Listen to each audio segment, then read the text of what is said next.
Hey, hey. Good morning, friends. Welcome to the kitchen. Let me see if I can get the notification out to everyone that we are live with pot roast. World's easiest. I'm telling you right now, everyone you make this for will love it. Pot roast. That's the name.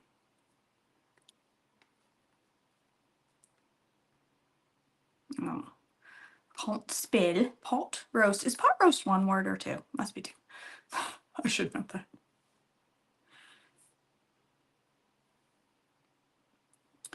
Notifications sent. All right. If you're watching live, comment pot roast or meat. Whatever. Whatever. We're going to make it. And it's going to be decadent and delicious. If you've never made this, I'm telling you, girls, it is amazing. My whole family loves this. Hello, Scotty Bunches. Hi, Susan. Hi, Debbie. Hi, Cindy. Oh, itchy this morning.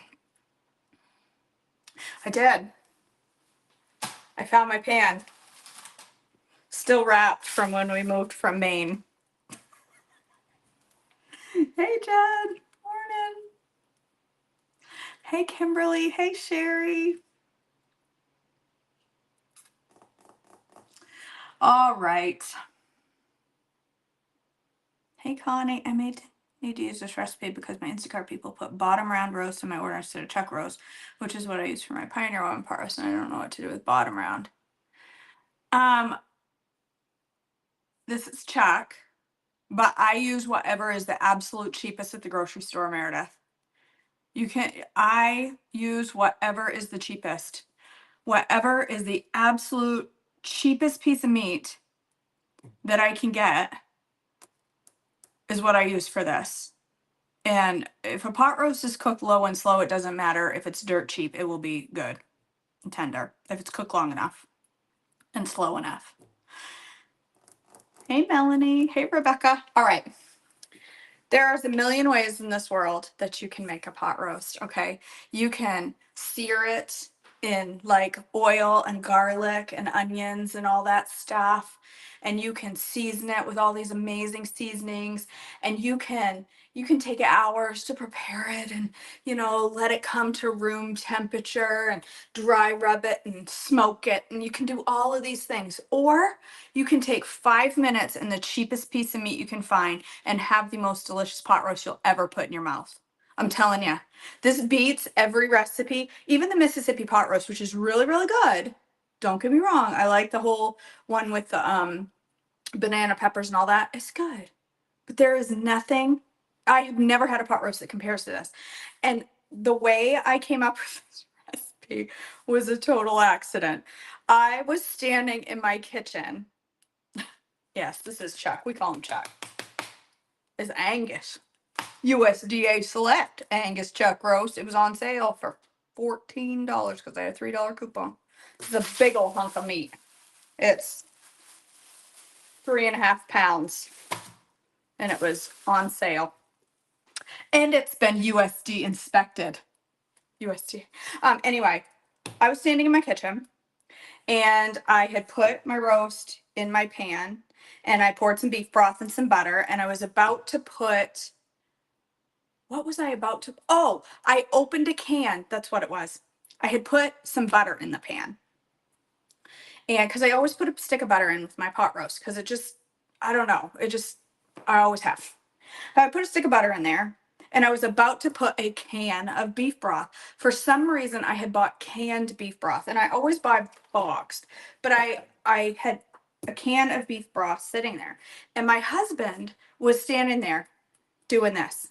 Just, okay, I don't know. He was just going on, okay, about something. And I opened the can and I was like, yeah. Poured the can in, looked down and was like, that was tomato sauce. Why did I do that? I wanted oh, why did I do that? And I was about to rinse it out and I thought, no, I've heard tomatoes with beef works well, whatever. And then I poured my beef broth in and I hadn't even seasoned it. I was in a hurry. And so I just left it. And everybody was like, this is the best beef. This is the best pot roast I've ever had in my life. And so since then, that's the only way I've made it. So this is my Dutch oven. And I left it this way to show you how well I've unpacked since moving here. This is the packing material that was put on in Maine by the Packer mover guys. They come in and packed my stuff and they wrapped up all of my pans like this. And I even said, why are you wrapping that up? But they did. And I can see now why, because it's got a big old chip on it. But I still haven't. This came all the way from Maine to Wilkesboro, went in the cupboard wrapped up. And it's still wrapped up. I still haven't unpacked it. Maybe there's a surprise in here of something I've been looking for. Nope. Same pan. Still has leftover stains on the inside. I don't clean my dishes. I sound disgusting. It's got like a stain on the inside. It's all right. It's not disgusting. Don't worry. There is a little rust on the edges, though. Whatever. HM beef stew with tomato paste. Oh, is that the stew of love? My mother loves that. Is that the one with the stew of love and the olives? I've never had it. She raves about it. Okay, it's clean. It's good enough. All right, here's what I do. I find when I say the cheapest cut of beef, I'm telling you, it doesn't matter if it's London broil, if it's bottom round, if it's chuck, it doesn't matter. I made it once not knowing any better. I had gone to was it BJ's at the time in Maine? I had gone there and somebody had mislabeled the tenderloins, the long tenderloins, and they were mislabeled for $1.99 a pound, and I bought 3 of them. And the guy said he was coming out to relabel them, and he said, "No, take them. They're fine." I'm like, "Really?" So I got tenderloins. They're supposed to be $150 a piece for like $15. I bought 3 of them, and I should have bought every single one on the shelf, but I didn't. And then I came home and made a roast out of one of them. It was terrible. Don't ever make roast out of a tenderloin because it was way too. It wasn't fatty enough. Buy the cheapest cut of meat you can find. Okay. So this is it. I used to be able to buy great big, like double the size of this for $8 or $10, but not now. This was 17 and I had a $3 coupon. So I think it was 14. I dropped that in there. Oh, it looks good.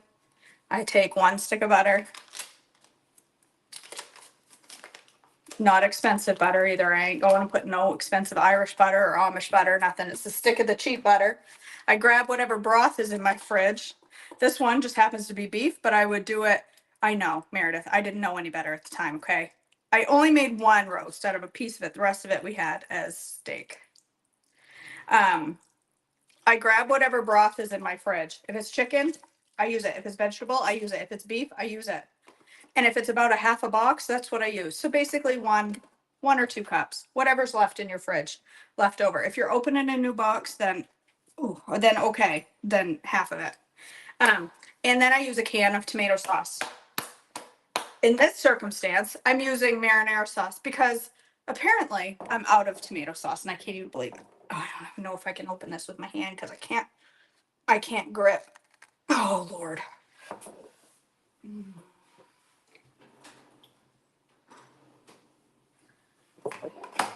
I can't hold the jar with this other hand. Get on there. Oh, this ain't good. Oh, I got it. Oh, Lord, that hurts. 1 regular size, normal size can of tomato sauce. Or if all you have is spaghetti sauce, use it. If all you have is marinara, like me, use it.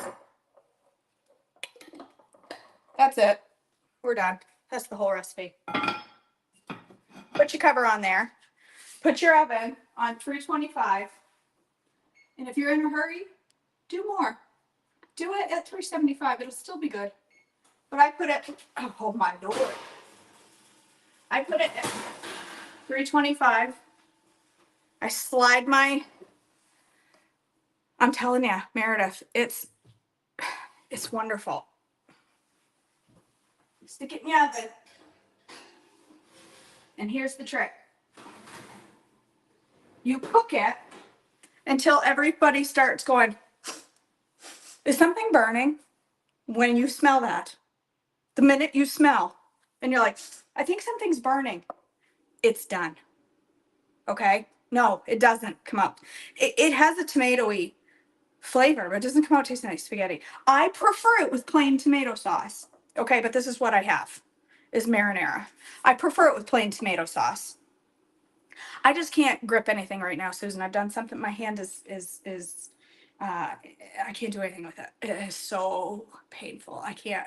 So gripping that jar to hold it, just to hold it, is it's horrible. I gotta go to the doctor on Tuesday. I think it's Tuesday. It's bad, bad. It's gotten really, really bad the last couple of days. Like I can't do anything.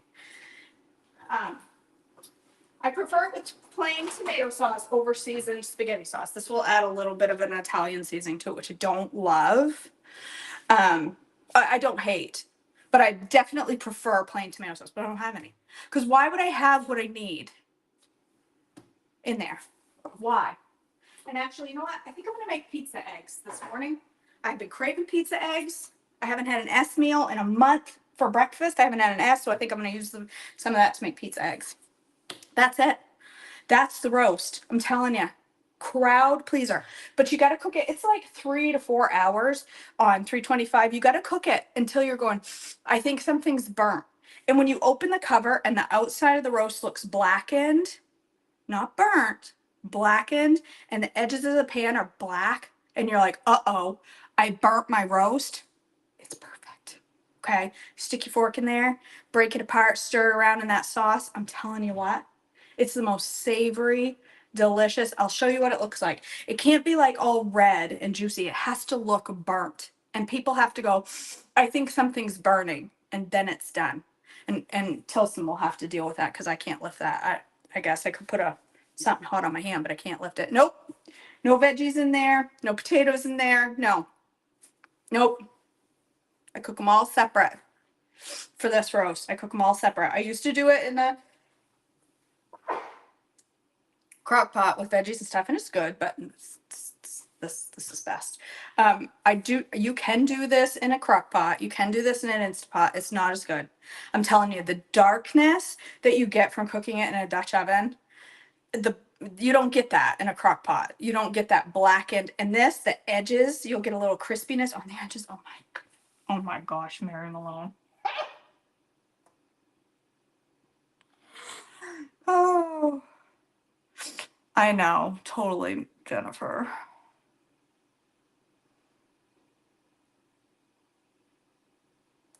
Yeah, that is good. That is a good roast, but I'm telling you, this is the most, it's very rich. It's very, very rich and savory and it melts in your mouth. It's got to be at the part where you stick the fork in and it just falls apart into nothingness so that when you put it in your mouth, it almost dissolves. You don't even have to chew. You just hold it in your mouth for a minute and then swallow. It's perfect. All right. Three things. Sweet surrender. Nope, that was January. Surrender the noise. We begin today. Actually, in all actuality, I mean, we begin today, but all the education stuff starts Monday.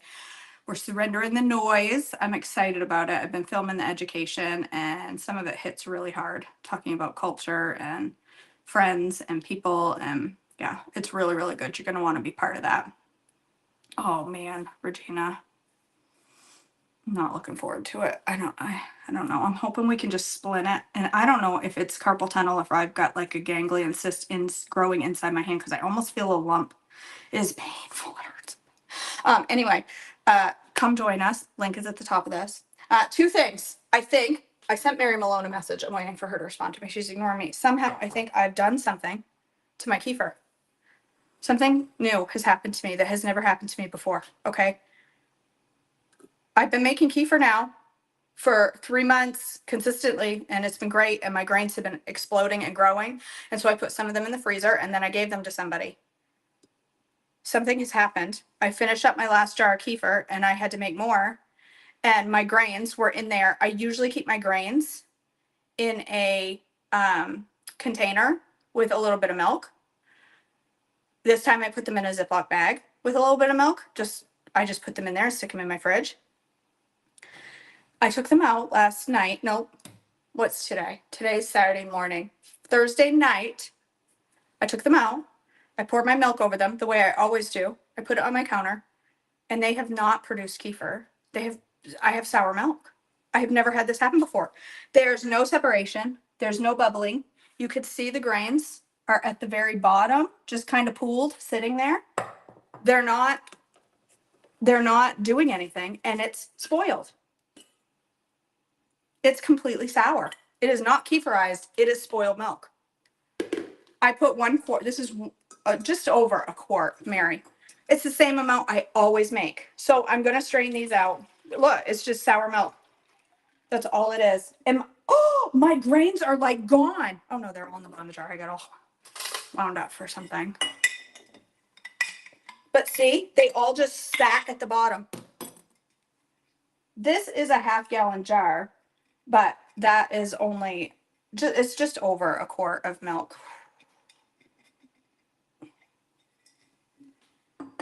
I have no idea. My grains are mushy and not bouncy. They're like paste. What did I do, Mary? What's wrong? What happened? I don't know what to do.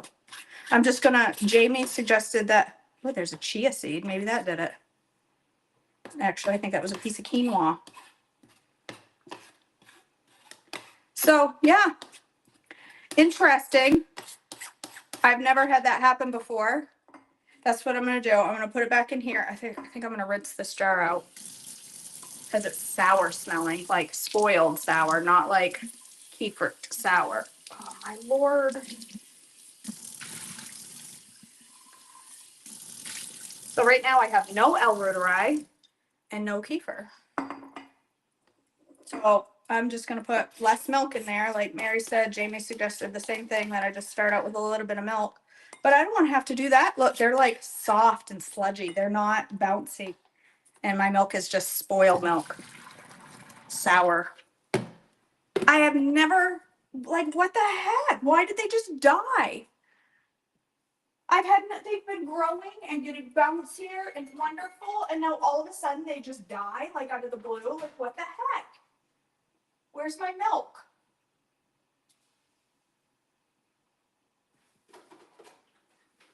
So I'm gonna try it a little less milk and see what happens. I don't wanna, I've consistently been drinking my kefir, so you know what this means? This means I'm gonna get out of the habit, and it's gonna take me 6 months to get back into it again. I have L-reuteri going, but that's not gonna be done until tomorrow morning. So in the meantime,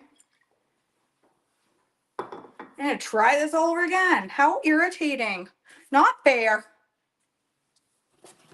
It's just, they were like growing and bigger, and I gave kefir grains away, and I gave all of them away because I thought I'm just gonna grow more, and then they die. Maybe that's what happened. Maybe it's separation anxiety. Maybe they were like, she stole my brothers, and now I have to die. All right, the other thing I wanted to show you quickly was, I showed you all my living room and how I was like, I couldn't like make it look homey, and everybody's like, oh, you need plants, you need a chair, you need pictures on the wall. Okay, I'm finally happy with my living room, so I'm going to show you what I've got. Okay, let me turn you around. Okay, I had a plant there. I moved it because I hated the way it looked. All right, ignore the Nintendo hanging there, but I finally have my corner all done. I put a chair here, and I finally hung a picture. Doesn't it look cozy now? It's very happy now. I really like this. And then I finally got a picture for my wall. Look, I have a big, beautiful picture on my wall of Marin. Doesn't it look good? And then I have this picture over here. So it's finally looking homey in here. And I bought a great big plant for the corner by the chair, and then it was too big, and then I had it beside my devotion chair, and I didn't like it. Oh, don't look in that messy room. And so I just moved it over here. This is a great big peace lily. I'm gonna put it there and see if I can kill it. But look, I finally have pictures. I'm very happy finally with this room. It's taken me a long time to adjust, but does that look good? I'm so happy with it. All right, let's go back here. Oh, and I put this here.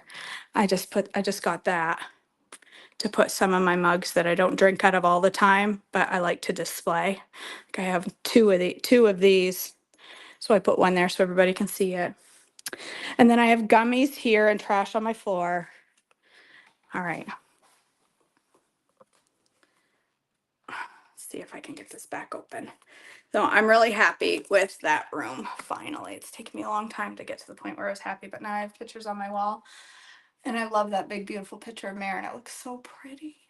It looks so pretty. And it's time. I just scheduled her senior pictures. So it'll probably get replaced with that anyway. But all right, guys. Well, thanks for joining me. I'm going to go burn my pot roast. I'm going to make myself some pizza eggs for breakfast, I think. I haven't had them in a while. And then I've been kind of scared to eat eggs. I'm afraid I'm going to get the bird flu. I watch the news too much and now I'm scared to eat eggs from the grocery store. Stupidness, I know. I haven't bought eggs from the grocery store in forever because I'm too scared. I do have a lot of sitting space. I have room for 8 in there, 9 in there, 2 out here. I do. I have a lot of sitting space. I love my living room. It's just, I love to sit in there and watch TV. I love my house. I love my house. I absolutely love this space.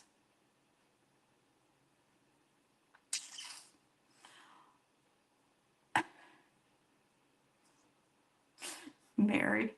All right, I'm gonna go make pizza eggs, and I love you all. I hope you have an amazing rest of your day, and I will see you all back for devotions bright and early tomorrow. Have a wonderful Saturday, you guys. I love you. Oh, if you're still here, if you applied to be part of the Surrender Circle, I know, I can't help it, Meredith. I get scared. I don't want to get sick. I'm just stupid that way. The news makes me anxious, okay? So I get scared of eating things. I know, it's me. It's dumb. I can't help it. If you applied to be part of the Surrender Circle, please check your email because I have sent out approvals to lots of people, and I need responses on whether you're joining or not so I can invite other people that applied. So if you applied to be part of the Surrender Circle, please check your email because I sent out the approvals and I need to hear back so I can fill those spots before the date that we start. All right. I love you guys. I hope you have an amazing rest of your day. Bye.